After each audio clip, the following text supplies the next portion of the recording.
Genesis 31 is like a mirror image of Israel's exodus out of Egypt. What's interesting is that this story in Genesis 31 actually happened 4 centuries before the exodus out of Egypt. See, Jacob is about to pack his bags and move his family out of the land that he currently occupies as a foreigner. There's about to be 2 dreams from God and a whole lot of foreshadowing of the Exodus story. See, there's so much gold in this passage, and I missed it for years because I didn't know how to ask the right questions. But once we learn how to ask the right questions, you might see things that you've never noticed. Maybe this kind of Bible study is new to you, but I believe this small chapter is about to come alive for you in a way that maybe it never has before. And you will never read this chapter the same after this study. Let's jump in Genesis 31. Since this is a Bible study on Genesis chapter 31, we're going to read verse by verse and recognize some key details about every verse. As we build up to the main idea of this video, I know there's some things you're anticipating, so be patient, don't skip ahead, or you'll miss out on the entire context and the framework that you really need to understand those things. So just to keep things in context, the previous chapter, what happened was that Jacob's 2 wives are battling for Jacob's attention and affection, Leah and Rachel. God regards both of them and gives each of them their own children. One of these kids grows up to find some mandrakes, which Rachel ends up wanting for a deeper reason. And in the background, while all this is happening, Jacob's uncle Laban is growing jealous of Jacob's success and wealth. And Jacob realizes that he needs to leave before things get much worse. So we talked about the significance of mandrakes and divination and paganism. And in this story, chapter 31, you're about to see that God visits Jacob in a dream to tell Jacob, hey, it's time to leave. Laban's house is not the place for you anymore. Time to head back home, right? So Laban and his sons are going to notice God's blessing on Jacob even more, and they grow resentful and jealous. And Jacob is going to have to secretly pack his bags and family and start heading back home. But after 3 days, Uncle Laban finds out, and Uncle Laban's going to track him down. And before Laban finds Jacob, God warns him in a dream to leave Jacob alone. The 2 will end up parting ways after making a covenant. And you're about to see why this story in particular might be the greatest and earliest, clearest shadow of the entire Exodus out of Egypt. So it's like a copy and paste of that story, except this story in Genesis 31 happened around 400 years earlier, which is wild. So in Genesis 31, starting in verse 1, it says, "Now Jacob heard that the sons of Laban were saying, 'Jacob has taken all that was our father's, and from what was our father's he's gained all this wealth.' And that's a problem, because for these sons of Laban, that is their stuff that they're going to inherit. And if their father doesn't have nothing, they won't have anything for their future to inherit." And Jacob's evaluating what's happening. He saw Laban did not regard him with favor as before, right? So Jacob's abundance is no longer benefiting Laban directly. So Jacob is now a problem for Laban and his family. Then the Lord said to Jacob in response to what Jacob's evaluating, which is really cool if you think about it. Jacob notices something, but he doesn't exactly act on that suspicion. God confirms it in a dream, though. And he says, "Return to the land of your fathers and to your kindred, and I will be with you." This isn't exactly where God speaks to him in a dream, but rather Jacob's about to talk about how God has visited him in a dream. Not just in chapter 28, but in the last chapter. So Jacob sent, and Jacob calls Rachel and Leah into the field where his flock was. They're assembling in the field. And he says, "Look, I see that your father does not regard me with favor like he once did, but the God of my father has been with me nonetheless." Like God's decision remains the same. God's favor hasn't changed. And so what's interesting is in verse 3, back to verse 3 real quick, God tells Jacob to return to the land of their fathers, his fathers. And so the promised land is identified as belonging to Jacob's family and Abraham and their lineage and by promise. So though it hasn't yet been possessed by them, that will happen later on, the land he's currently living in, Padan Aram, is just the land of his mother, right? So God is telling Jacob when to leave. And a question we should ask is, was Jacob waiting for this direction in order to make a decision to leave? Did this just happen so fast and so quickly? Because we saw in the last chapter that Jacob had intended to go. He's like, "I need to leave, Laban. I got to have my own family." And Laban's like, "Stay a little longer," right? And his mother, Jacob's mother, 2 chapters ago, was like, hey, or 3 chapters ago now, said, you know what? When Esau no longer wants to kill you, Jacob, I'll tell you when to come back and when it's safe, all right? But apparently, it's not up to Jacob. It's not up to his mother. It's up to God. We won't hear anything about Rebekah from here on out. And so this is what God promised Jacob in the dream at Bethel in chapter 28. God promised that he would be with Jacob. God is with Jacob the same way he's with Abraham because God made a promise to Abraham, right? So you know that I have served your father with all my strength. Jacob assembles his wives, Rachel and Leah at least, not their maidservants, and he gives this speech. Listen, you know I've served your father with all my strength, yet your father has cheated me and changed my wages 10 times. Horrible circle, by the way. But God didn't actually allow him to harm me, right? So Jacob has kept track over the years how much abuse he's endured, how many times Laban has cheated him, and it's a lot, right? Jacob and Laban are both kind of deceivers, heel grabbers, cheating their way, scheming their way through life into blessings, and God has extended a degree of blessing, not just to Laban, but also to Jacob, irregardless of their scheming. Both don't deserve God's blessing, but both receive it. It's as if God has blessed Laban because of Jacob, and God has blessed Jacob because of Abraham, and God has blessed Abraham because he's gracious. And so God's blessing and favor can't be stopped or even accelerated by human deception and scheming. And Jacob is making it clear, what's happened to me didn't stop God's plan. He's still with us, and God didn't allow Laban to harm me. Right? That's the only reason I'm alive. God allowed the cheating and the scheming, but he didn't allow Laban to hurt Jacob directly, which sounds like what God allowed Satan to do with Job in the book of Job. If he said the spotted shall be your wages, then all the flock bore spotted. And if he said the striped shall be your wages, then all the flock bore striped. Thus God, like as Laban's changing the wages, going, every time I tell Jacob this is what you get, he gets way too much. So God has taken away the livestock of your father and given them to me. Jacob is reiterating what the sons of Laban said in the beginning, right? This is how Jacob's evaluating the situation. God took Laban's blessing and gave it to me.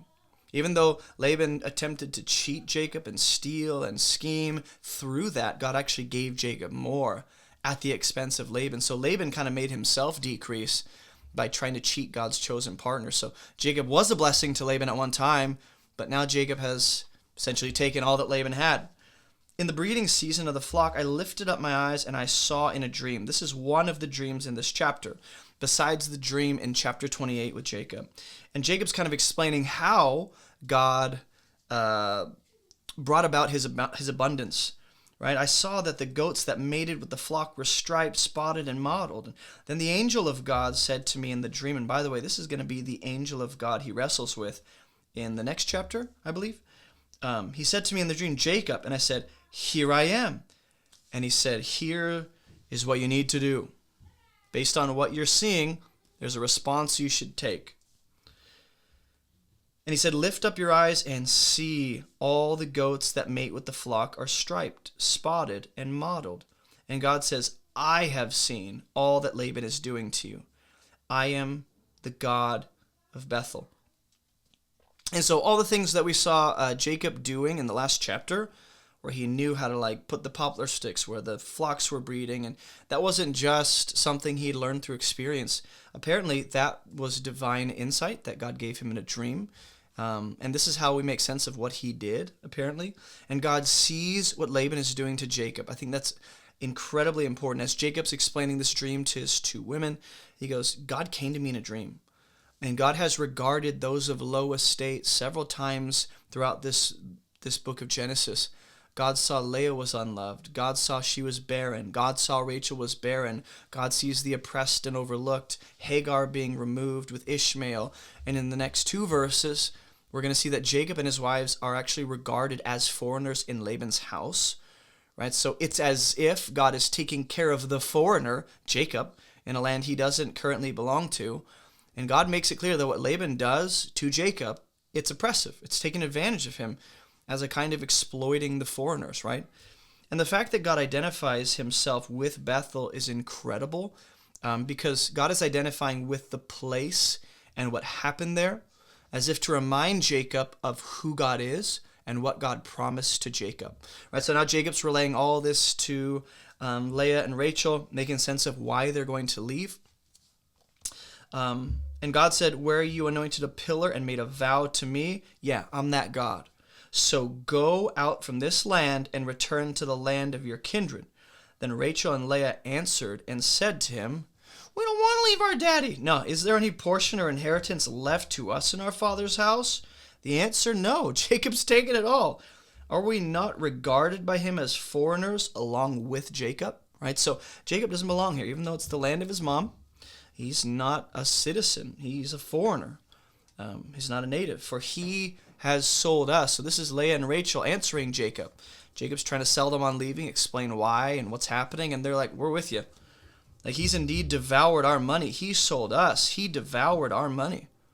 All the wealth God has taken away from our father belongs to us and our children. So whatever God said, do that. Right? So, when they say Laban regards us as foreigners, it's like, well, in what way? How do they see themselves being regarded as foreigners? Is it because they're treated as property and sold and their money's devoured? Is it because they have no inheritance? Is it all the above? And they say, like, all the wealth our daddy had, it's all ours, pretty much. So this is a kind of takeover. Jacob has plundered Laban and his house. And this isn't the first and last time that God will plunder the oppressor for the sake of the oppressed. We saw that with Abraham earlier a while ago, when he essentially won a battle between some kings, and he ends up with all the plunder and the spoil of war, and he gives it to Melchizedek, right? This isn't the first time, and this won't be the last time that God plunders the oppressor for the sake of the oppressed, which are usually his chosen people, right? So his daughters are essentially cut out of the will and inheritance, only to end up having all that wealth transferred to them because of their connection to Jacob. This is all about being connected to God's covenant partner, where God's favor and blessing is. And since they're connected to Jacob, they profit from his blessing too. Now, this is where things take a wild turn, as if they haven't already. So Jacob gets up, set his sons, his wives, on camels, and he drove away all his livestock. He drove away all his property, the livestock in his possession that he had acquired in Padan Aram, and they went to the land of Canaan to his father Isaac. That's where they're headed. Okay. Laban had gone to shear his sheep, and Rachel stole her father's household gods. Question I have is, why does Rachel steal her father's household gods? Do we not yet see that there's only one true God that has extended favor and blessing to Jacob and his family, and has filled her womb and Leah's womb with children? Like, this is obviously the God of Abraham doing this. But Rachel's stealing, this is similar to the kind of trickery and stealing we saw where Jacob took advantage of Esau, right? And so far, when it comes to paganism in the story, we've seen divination. We've seen these pagan ideas of good fortune and mandrakes, which were a kind of fertility charm. And now we see household gods. So what we are seeing now is the people of the East are steeped in paganism. Even though they are being taken out of that land, Leah, Rachel, her maidservants, and they're going into a new land, it's going to be very hard to get those pagan ways out of them. You should be seeing many different allusions to the Exodus story and the nation of Israel in the wilderness. And Jacob tricked Laban, yes, trickster, the Aramean, by not telling him that he intended to flee. Now, the Arameans will end up oppressing Israel in the book of Judges at some point in their history. He fled with all that he had and arose, crossed the Euphrates, set his face toward the hill country of Gilead. Whew! Was this near Jacob's old home, where his father Isaac lives currently? Why is he heading towards Gilead? When it was told Laban on the third day that Jacob had fled, he took his kinsman with him and pursued him for 7 days, followed close after him into the hill country of Gilead, right? So Laban brings his fellow kinsmen, either it's his own army from his own household, kind of like what we see Abraham have when he chases the kings in chapter, 18, or this is just his fellow family in that land. But God appears to Laban. God came to Laban the Aramean. And how did he appear to Laban the Aramean? This is a very long chapter, by the way. Well, he appeared to him in a dream with my kids screaming bloody murder in the background. He appeared in a dream by night and said, "Be careful not to say anything to Jacob, good or bad." So God intends to stop this oppressor from pursuing Jacob by intervening through a dream. He warns Laban, just as God warned Abimelech, king of the Philistines, in a dream regarding Abraham a few chapters ago. And Laban overtook Jacob. Now Jacob had pitched his tent in the hill country, and Laban with his kinsmen. So we have all this stuff transpiring. Jacob is like, "Guys, we got to get out of here." His sisters are like, "We're with you." And they leave. Laban catches wind. It's like, "That's it. He took my daughters. Let's get him." And Laban finally tracks him down. And he finds Jacob in the hill country of Gilead. And Laban says, "What have you done? That you've tricked me." By the way, Laban, you've tricked Jacob a few times before and cheated him. So, it makes sense. "And you've driven away my daughters like captives of the sword." So they're regarded as foreigners. They're in the mind of Laban being treated as captives taken by the sword. "Why did you flee secretly?" This secrecy, this tricking. "And you didn't tell me so that I might have sent you away with mirth and songs and tambourine and lyre." Well, maybe you're a liar, Laban. See, Jacob is up to his old ways of being a cunning trickster, and he has yet to grow out of this. And then Laban goes, "I would have sent you off for the celebration." And I just wonder, based off what the narrative has said about Laban and his sons, being jealous and envious and growing bitter, is Laban lying? Is he self-deceived? Would he really have done this? "Why didn't you permit me to kiss my sons and my daughters farewell? You have done foolishly." It's like, you made a mistake, Jacob. And I'm sure Jacob's like, "You made a mistake. It is in my power to do you harm, but the God of your father spoke to me." I like how the way that God is addressed is in a pretty impersonal way. Laban doesn't have this reverential, personal, seemingly faith in this God, but he says, "The God of your father spoke to me in a dream last night, saying, 'Be careful not to say anything to Jacob, good or bad.'" So Laban's explaining that. "And now you've gone away because you've longed greatly for your father's house. But why did you steal my gods?" This seems to be the main reason Laban is chasing Jacob. Now, should we ask, is this the real reason? Or is this at least one of the main reasons? And it's at least one of the main reasons. But I think Laban gets right down to it. "Listen, someone stole my household gods. Why'd you do this? It's a huge deal." So maybe it's not the only reason, right? Maybe everything else was a cover, or this is a cover. I don't know his hierarchy of purposes here. But Jacob answered and said, "Laban, let me explain myself, okay? You explained your story. I was afraid. I thought that you would take your daughters from me by force." There's fear in Jacob's DNA. Jacob's grandfather Abraham lied to Abimelech and to Pharaoh about his wife Sarah because Abraham was afraid that they were godless and would kill him and would take Sarah. Now, Abraham's son Isaac did the same thing with the king of the Philistines because he was afraid of the king of the Philistines taking his wife Rebekah. Now Jacob is deceived, or rather deceives out of fear, right? So deception and fear run through this family very strongly. And this is involving the wives again, right? And if you remember in Genesis 3, after Adam sinned, God calls to Adam. And Adam goes, "I was afraid and I hid myself." So this hiding, this deception, this fear, it's the result of sin. And it plagues humanity. Hey, if you don't know me, my name is Jason, and I have some free gifts for you on our website at abovereproachministry.com. Maybe you want to learn how to study the Bible. We have free Bible classes just for you. Are you maybe a newer believer? Go ahead and check out our Christianity 101 Foundations course. Maybe you hate videos. Well, we have a podcast, so you can listen to all of our messages on whatever podcast platform you prefer. Maybe you want to join or start a discussion group. Check out our map of all the current armed discussion groups all around the world. And do you maybe live near Greenville, South Carolina? If you do, you should check out our church. Visit movementchurchsc.com for more information. And if you'd like to partner with us financially, you can snag a copy of my book, Fruitful, or head over to the donate page and donate through debit or credit card, PayPal, Cash App, Venmo, Patreon, or even mail a check to P.O. Box 509 Inman, South Carolina. And if you want to make a ministry connection, feel free to reach out to me on our website. All right, I know that was a lot, but I'm done. So let's get back to the video. And Jacob said that I think this is the key. I assumed Laban would take my wives. So Jacob acts on a maybe. Just as Sarah and Abraham, right? They're supposed to get a son and God's promised them. And they're like, well, he hasn't filled your womb yet, so maybe God's going to give us a son through Hagar, the Egyptian servant. When humanity acts on a maybe, it doesn't really end well.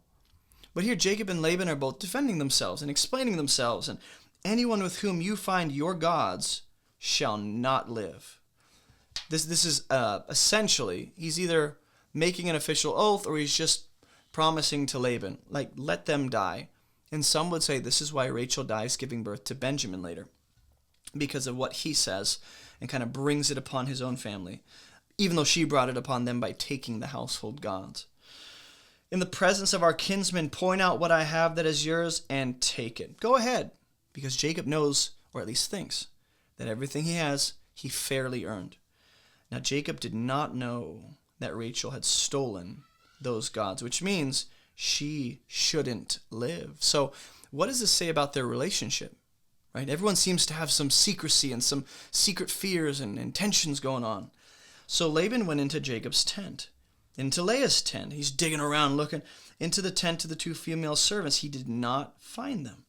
And he went out of Leah's tent, entered Rachel's. Now Rachel had taken the household gods, multiple by the way, and put them in the camel's saddle. Right? She's hiding them in the traveling sack on her camel, and she sat on them. Laban felt all about the tent, but he didn't find them. And she said to her father, please let not my lord be angry. I can't rise before you.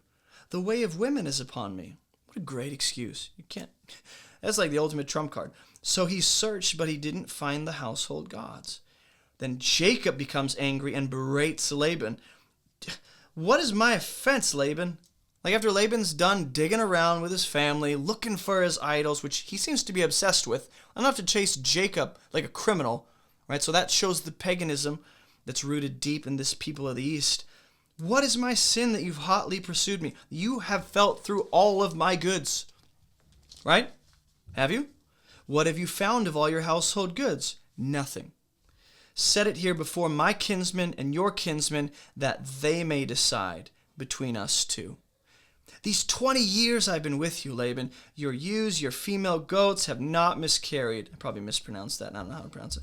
I have not eaten the rams of your flocks. What was torn by wild beasts, I didn't bring to you. So we're getting some great detail of Jacob's work history with Laban, right? What he had to go through for 20 plus years, what he had to endure, right? 20 years I've had to endure your crap, Laban. What was torn by wild beasts, I didn't bring it to you. I bore the loss myself. From my hand you required it, whether it was stolen by day or stolen by night, which means Jacob's had to deal with people, or things rather, getting stolen.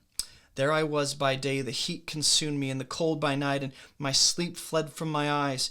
These 20 years I've been in your house. I served you 14 years for your 2 daughters, and then I served you 6 years for your flock, and you keep changing my wages. You did it 10 times. Like, this is Jacob's been waiting for this moment to just unleash on Laban. If the God of my father, the God of Abraham, and the fear of Isaac was not on my side, surely now you would have sent me away empty-handed. So Laban was like, listen, if God didn't come to me in a dream, I would have torn you to pieces. And Jacob's like, no, if God wasn't on my side, you would have been missing out on a lot.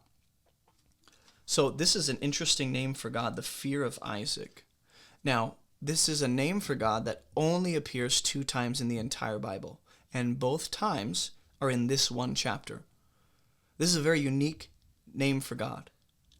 It's very specific and significant to the situation. So why is this the name Jacob chooses to use to reference God by? Is it because Isaac feared God and now Laban has chosen to fear him too? Or God came and terrified Laban in a dream? Or that Jacob fears God, so Jacob hasn't done anything to Laban, even though he really wanted to, This is a classic King David and Saul kind of story, right? If you know what I'm talking about. God saw my affliction, as we've seen, looks at the oppressed, notices that which is being taken advantage of, the sojourner, foreigner, the mistreated, the orphan, the widow, and the labor of my hands, and he rebuked you last night. Like, for me. Then Laban answered and said, Jacob, the daughters are my daughters, the children are my children, the flocks are my flocks. All that you see is mine. This goes back to the question, what do I have that's yours, Laban? And you and I are going, nothing. And Laban goes, no, everything. This is the real issue. Laban is possessive. Laban is controlling. Laban cannot let go. But what can I do this day for these my daughters or for their children whom they have borne? Come now. You don't see that phrase a lot, but when you do, for example, you saw it with the Tower of Babel. You saw it with God making man. You saw it with God deciding to remove humanity from the garden.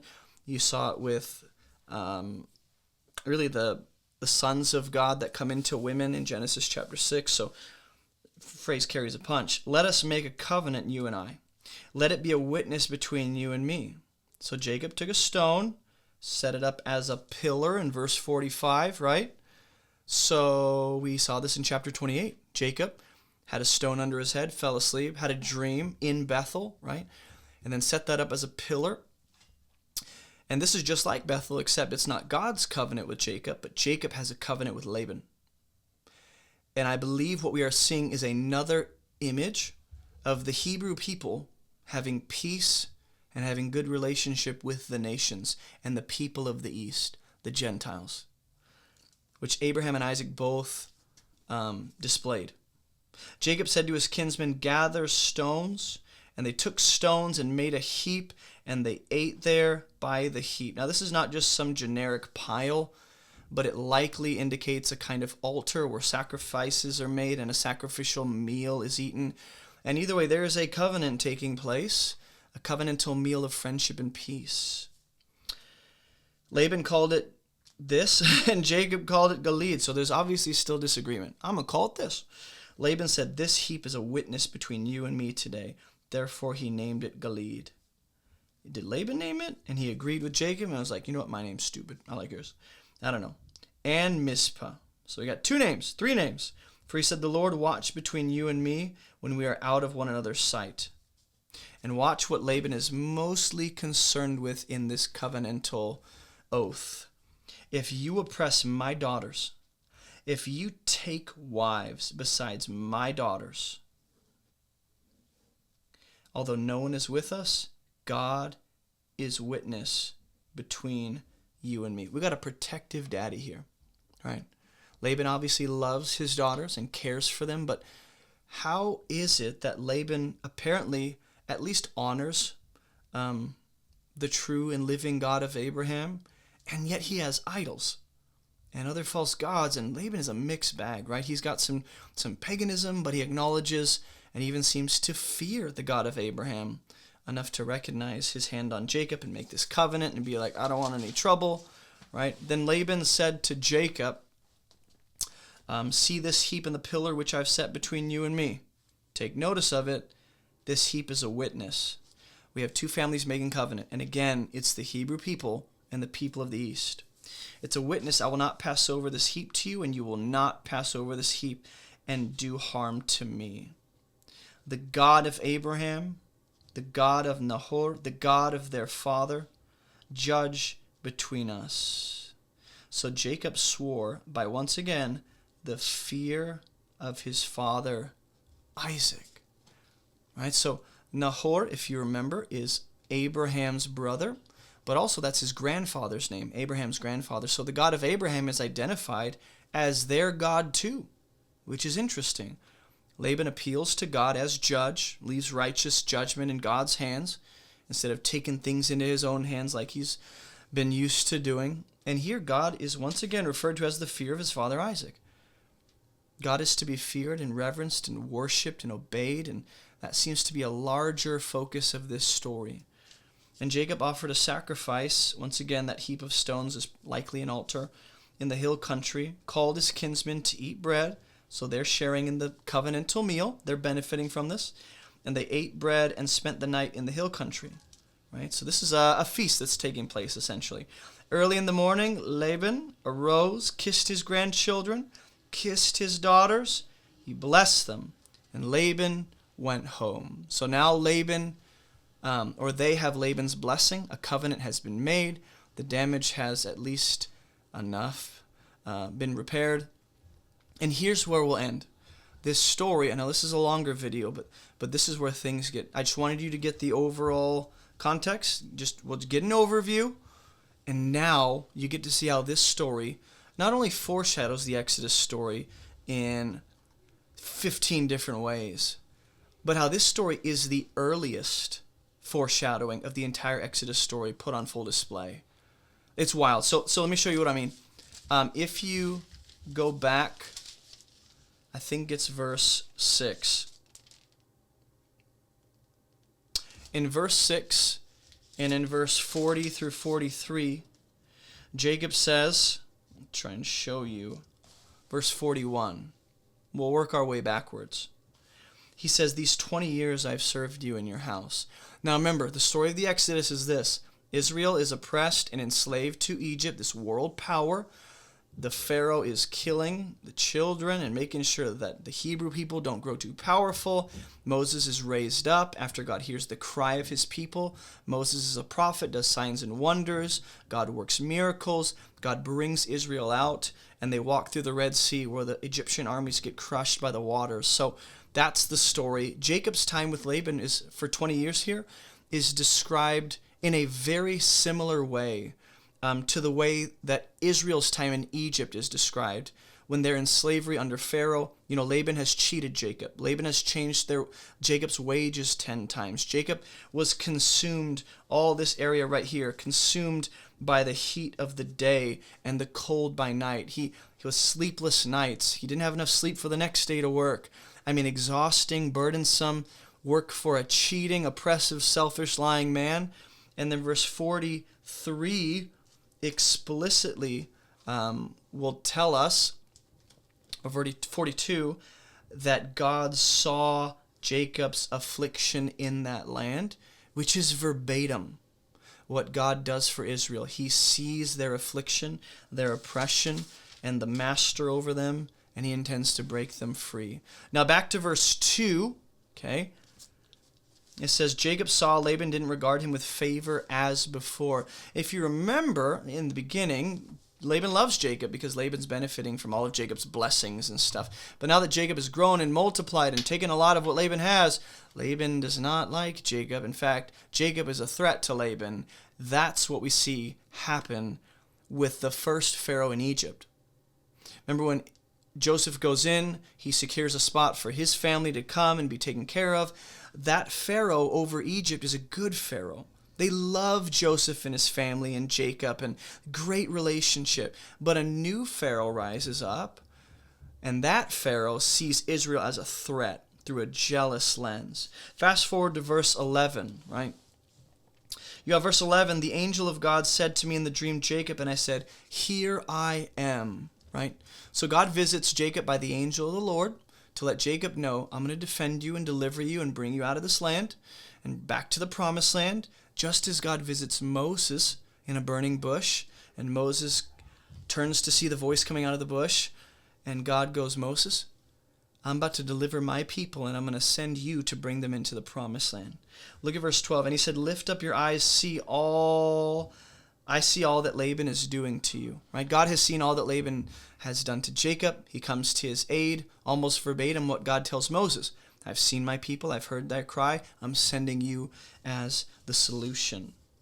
And then verse 15, straight out of the woman's mouths, aren't we regarded as foreigners here? Now watch this. He sold us. He's devoured our money. That's Laban, right? Laban is a kind of, in this story at least, a kind of parallel to Pharaoh, right? It seems as though Jacob and his wives here aren't very much regarded as, they're regarded as foreigners, right? His real heritage, by which he's identified, is not his mother's homeland, but Abraham's land that they're going to possess, the promised land that God gave to Abraham and his descendants. Just as Israel, again, was foreign to the land of Egypt, they're the oppressed foreigner being taken advantage of. And then they say, all the wealth God has taken away from our father belongs to us now, right? So God has plundered Laban by giving his wealth to Jacob and his family, and Israel will do the same to Egypt. When they leave, they end up, when they flee after the final sign, the firstborn taken in Egypt, and Israel gets up, and the Egyptians actually give them a bunch of treasures and gold and silver, and essentially Israel's plundering Egypt on their way out, right? And here we have Jacob and his family fleeing from Laban after having plundered them on the way out. Verse 19, I think this will become even more clear. These are just a few up front. Laban has gone to shear a sheep, and Rachel stole her father's household gods. Right, so Rachel brings these false gods and idols with her on the journey back to the promised land, just as Israel seems to do at the Exodus, when they appear to have taken the gods of Egypt with them, or some idols, and they end up fashioning even at the gold they brought out of Egypt, using that to turn into a golden calf and worship that. And then verse 21, it actually says, he fled with all that he had and rose and crossed the Euphrates. Right, so in both stories, there's a crossing of a body of water. Israel crosses the Red Sea to flee into the promised land. Jacob here is fleeing across the Euphrates from Laban. Right? Verse 22, when it was told Laban on the third day Jacob had fled, he ends up pursuing Jacob into hill country of Gilead. And so there was a 3-day journey actually between Jacob and Laban here, right? Just as Israel was supposed to go on a 3-day journey into the wilderness to worship God, but Pharaoh wouldn't let them. Finally, he lets them go. Right? So once Laban finds out, he chases Jacob. Well, in the Pharaoh story with Israel, Pharaoh hears Israel's wandering, and he intends to chase them down and bring them back into captivity. Verse 24, God came to Laban, the Aramean, in a dream by night. And God personally warns Laban not to mess with Jacob. And you know what God did repeatedly to Pharaoh? Through Moses, through the signs, repeatedly warned Pharaoh, let my firstborn go. Don't mess with Israel. That's my firstborn son. And then he'll split the Red Sea and crush the armies of the Egyptians. And then if you look at verse 18 through 22, which you can look at on your own, Jacob's leaving is actually framed up as like leaving hastily, trying to flee. Just as we see Israel, like they leave in haste in the middle of the night, fleeing from the oppressive hand of Pharaoh. In verse 43, weirdly enough, Laban is going to answer and say, these are mine, but what can I do this day for these children, their children whom they have borne? Sorry, that's not the right verse. It's right here. God's seeing the affliction, which I already touched on. God is seeing the affliction of Laban on Jacob, and God does the same to his people Israel by protecting them from Pharaoh. And then later on in chapter 35, in about 4 chapters, we're going to see God calls Jacob and his family to give up their pagan ways, to give up the culture and the idols that they lived in for 20 years and leave it behind, right? Just as Israel is instructed to do on their way out into the promised land, they're called to be a new people. Give up these idols. Give up this paganism and idolatry. And then Jacob is going to be told to go up to Bethel, which is a high place to worship the Lord and build an altar there. Just as Israel, on their way out of Egypt, will be instructed to go to Sinai on their way out of Egypt, and essentially go up the mountain Moses, come down, build the tabernacle, worship the Lord there. So worship and altars and sacred space are on the way out. And then the last thing is this: Jacob and his family will eventually be told that it'll be said in the narrative that God put the terror of himself on the surrounding cities so that they wouldn't harm Jacob and his family as they're sojourning and traveling. And that same idea is true of Israel when they come out of Egypt, because all the nations see a very vulnerable, fragile, newly formed nation, and God puts the fear of the Lord on them so they don't touch Israel. So, I mean, there are probably more beyond that I had touched on. This kind of idea of, essentially Laban represents what Pharaoh could have had. Right? Pharaoh could have made a covenant with the people of Israel, could have let them go, could have been good relationship. Instead, he didn't. He didn't fear the God of Isaac and Abraham and Jacob. And so there's a lot of tricking and cunning and scheming and oppressing and taking advantage, and God seeing the foreigners. And also the idea of them being sold is interesting. You know, the daughters view themselves as being sold, just taken advantage of for the purposes of Laban. And then Pharaoh, that's essentially how he treats Israel, as not just the firstborn of God, but in that covenantal sense, the bride of God. And so God regards, God sees, God visits, God essentially steps in, intervenes, pulls them out. I mean, all these different things I think are great parallels to the Exodus story, which is really cool. There aren't many stories like this where it's like so many details parallel that Exodus narrative. So if I missed something, let me know in the comments. I love seeing things that I didn't previously, or maybe things becoming clearer. So if you have thoughts, questions, comments, insights, share those in the comments below. And I'll see you guys in Genesis chapter 32, where we will continue this study throughout Genesis. And eventually, hopefully by the end of 2024, we'll have finished all of Genesis. That's the goal. All right. I'll see you guys in the next Bible study walkthrough. Hey, don't forget to like this video and subscribe for more biblical content just like this. We have hundreds of videos, but you might be most interested in these ones right here. Also, visit our website for all of our free resources and classes. And thank you so much for partnering with us financially to make this ministry even possible. Keep moving towards Jesus, and I'll see you in the next video.